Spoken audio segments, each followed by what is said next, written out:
Assalamualaikum құрметті халық. Ермек Айбан Ағашаларында қозғалысынан. Аталарымыз айтып кеткен.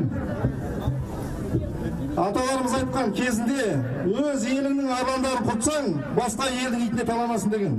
Сол үшін құрметті силовой структурадағы бауырларға, билік басындағы бауырларға айтарым. Өз халқының арландарын қырмаңдар.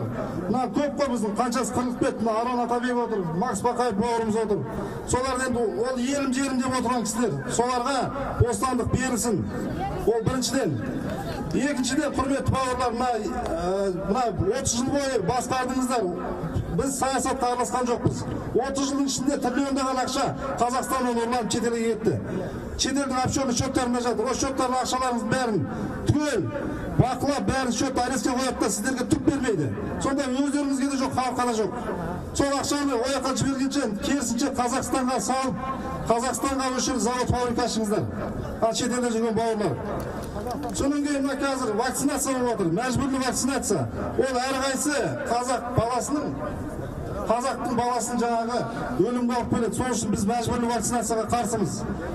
Мына қазір уже 3-ші толқын келатыр дейді. Мына билік басындағы адамдар айтып отыр. 5 жастан 15 жасқа шейін адамдар өледі деп отыр жаңағы. Кішкентай бала крематорий салып отыр. Біз соған қарсы болуымыз керек. Миллиардтар воз ақша береді бізге, бөлініп жатыр Қазақстанға. Сіздер сол ақшамен халықпен бөлісіңіздер. Халықпен жаңа жақсылап қояңыздар. Сол құрмет қалайық айтатын жаңағы бір-бірімізді сатқын деп бір-бірімізді қараламайық, бәріміз біріміз, бір қазақтың баласымыз. Сол кезде ғана жүйені өзгертеміз. Мына қазір айтып жатырмыз ғой.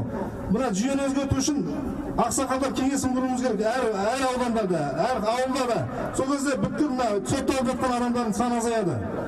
Мына бүткіл акиматтардың бәрін бақылап, қайда ақша кетіп жатыр, ненің бәрін бақылап отыруға болады сонымен. Халықтық бақылауды күшейтейік бауырлар, рахмет.